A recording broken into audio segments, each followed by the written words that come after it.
a very, very famous person from Kazakhstan, a star of Kazakhstan, but she's now also very famous in USA as well and in many countries, because this beautiful doctor is the chief reinvention officer with the book, How to Thrive in the House. She was 4 times in TEDx talks, and she's helping people how to reinvent themselves. My dear Nadya, tell me, please, you are the scientist, you are the author, and you are a very feminine girl, lady. How to reinvent ourselves in the time of pandemic, where there is a lot of chaos, a lot of fear, to do vaccination, not to do vaccination, shall we die or shall we live, how to survive for our businesses, but even how to survive for ourselves, how to teach our kids. So we have so many fears, I cannot list them, because already it's 15 or 20 or 25. And you talked about that a lot. What is your recipe for us, please? Well, there are many different approaches and different levels. So I'll start from the easy one because I don't want to overwhelm you, and then we will go from there. The most important thing when we are in a panic and crisis is to remember the biology and to recognize what is happening to our body in the moment of crisis, in the moment of panic. And especially when it is a prolonged period of stress. And with the pandemic, we've been in this state for about a year and a half now. This is a very long-term effect. We need to be very mindful of that too. So first and foremost, fear is a very underappreciated emotion. It's a beautiful emotion, and it's a very necessary emotion. If we didn't have fear, we will all be dead. So be thankful to your fear, stop fighting your fear, and start using your fear. Fear is here to focus you. So when you are in stress, when you're in fear, what's happening with your body is your kidneys are releasing hormone, adrenaline, and few others that are there to concentrate your attention and to make sure you have a rush of energy. That's why your heart is pumping. That's why you feel this rush of energy in your muscles, because your body is preparing for you to either kill your enemy or to run away from your enemy. So your body created all this energy. Don't waste it, use it. And we have a very simple exercise we give to everyone. It's a 3-step exercise. Number 1, list all of your fears. Just what exactly are you afraid of? What kind of consequences? Number 2, sort them in 3 buckets. What do I control? What can I influence even if I cannot control fully? And number 3, what is outside of my control? And that will allow you to start using your fear and move to the 3rd step, which is the action plan. Concentrate only on things you control and influence. Ignore things you don't control because it's a waste of time. You will be surprised how easy it is for you to do this exercise at home with your team and the company, and how simply and quickly you will see a transition from a stress into a sense of possibility. So you mean all this energy that we have, and we cannot stop this energy? It's huge. We cannot neglect it, but we can use it for something positive. It's like volcano of energy that we can do for some actions. Is it something like that?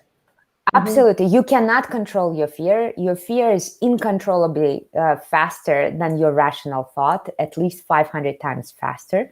And I always give you this example. All of you guys, girls, everyone who is drivers, remember the last time you were sitting in a passenger chair when the driver was doing something crazy. You are in the passenger seat. You know you don't control anything, but your right foot is pushing the imaginary brakes. Your body, you're a smart person. You know there is no brake. You know there's nothing to push, but your body is pushing them anyway, because your emotions are much stronger and much faster than your rational thought.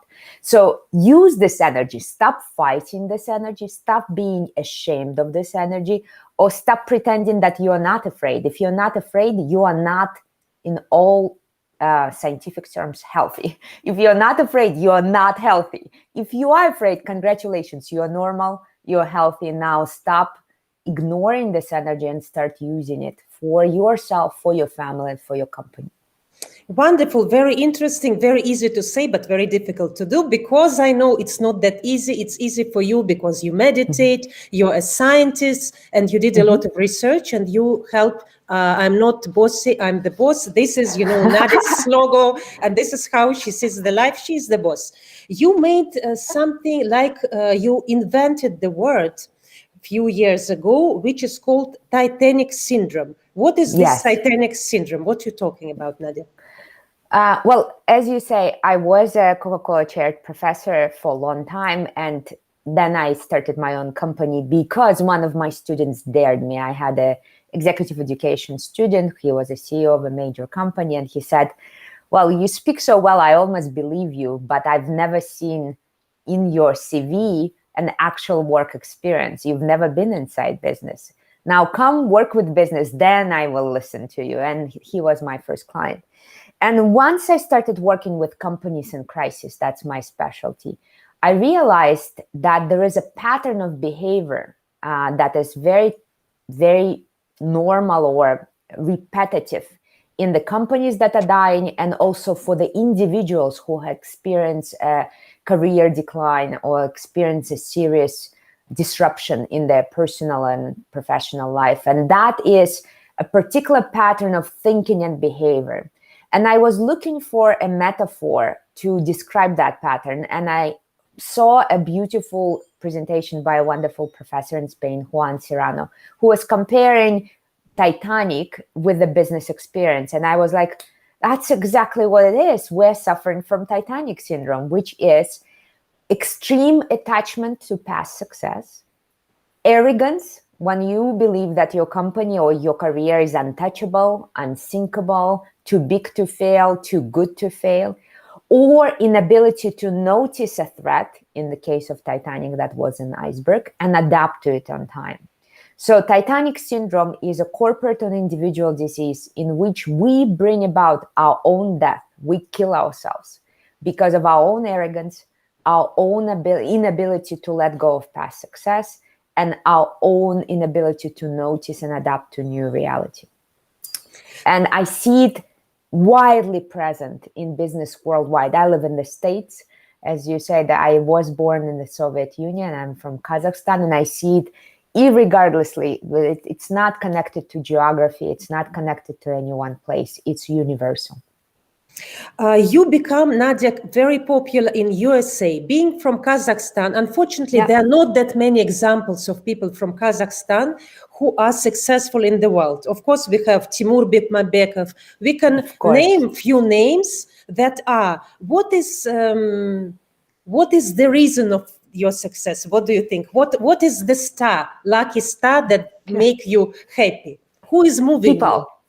People. I've been blessed at every step of my life. I had somebody who was sometimes kicking and screaming and dragging me to the next stage. And I was sitting there, myself infected with Titanic syndrome, thinking that I know everything and I don't need anybody's help and I'm too good for something. I remember when I was in a graduate school, in a undergraduate still, finishing up my college, my professor said, you have to go to do your PhD. And I said, no, I want to go to the city. All my friends at that point were already working in New York City. I wanted to work on Wall Street. And my professors were like, no, you will not be happy there. You are the kind of person who needs to go do science.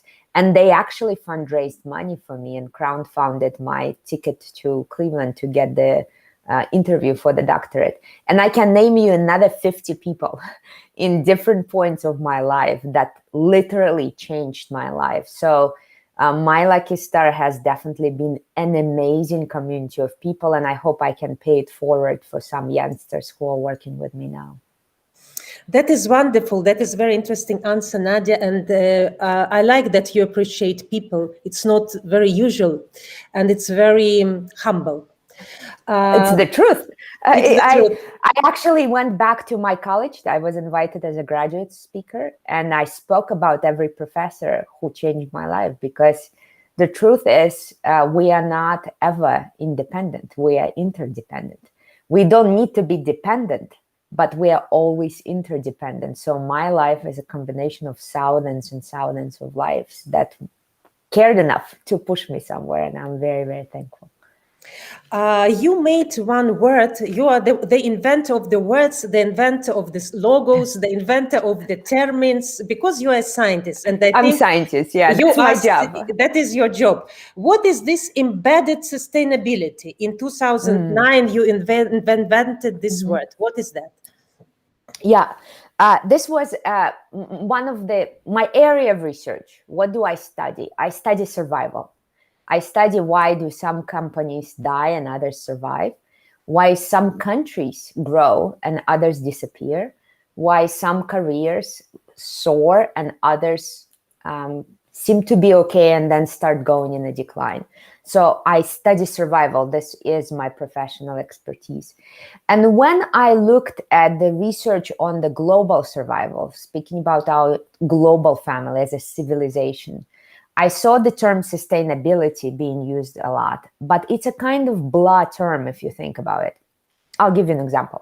Imagine this Friday after the COVID, and I don't know, wherever you are right now, is it possible, is it allowed to go to dinner? Here in the US, we are opening up and we can go to the restaurants now. So imagine that you go to a restaurant this Friday, and after the restaurant, you come out and you accidentally bump into a neighbor of yours.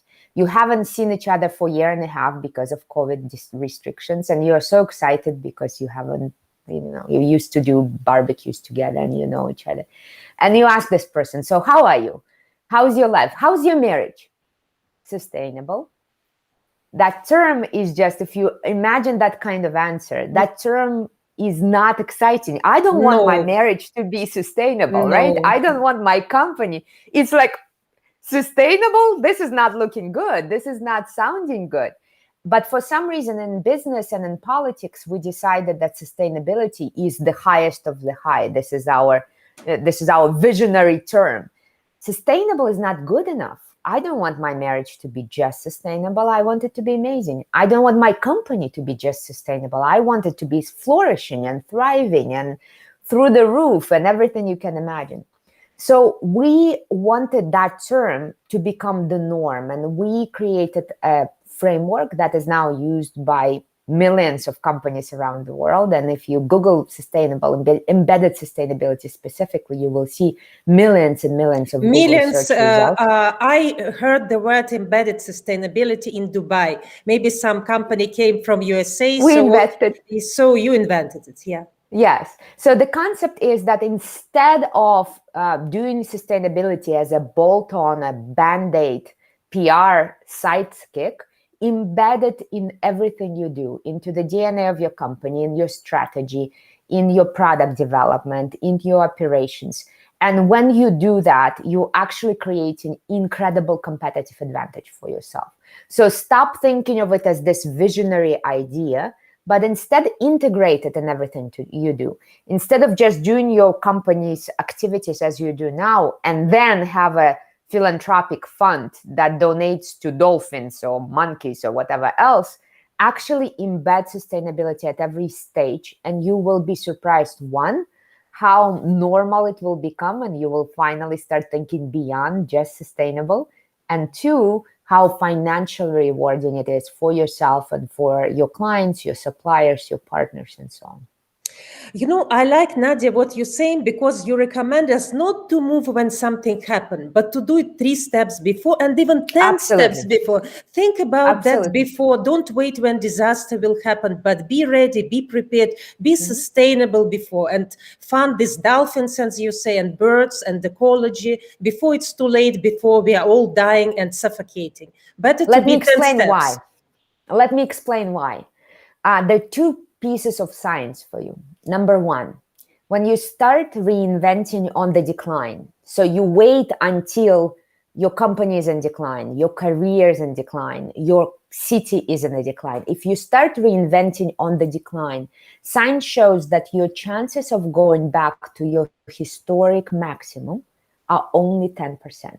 That's it. If you start reinventing when things are already going down, it's pretty much a guarantee you are done. You will never come back. So number 1, you have to reinvent on the part of this cycle, when you're still moving upwards. And that is preventative at nature. Essentially, you need to break your own life, your own business, your own company before it's broken. And that takes a lot of guts.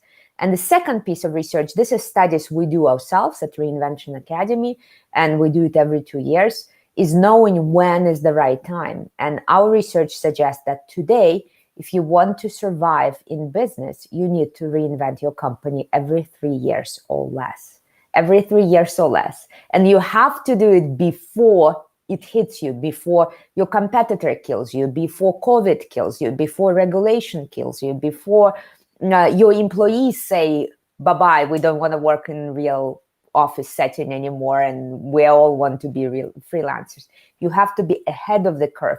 And for that, just doing occasional reinvention is no longer good enough. It needs to be your mindset.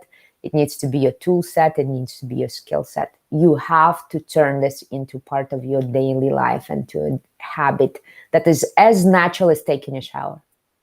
Nadya, I want to thank you very much because it is very precious information. Thank you for being with us. And I want people who want to know Nadya more and her way of thinking, join this Reinvention Academy, see the seminars, the master classes. Nadya gives a lot of positive energy and a lot of dreams coming.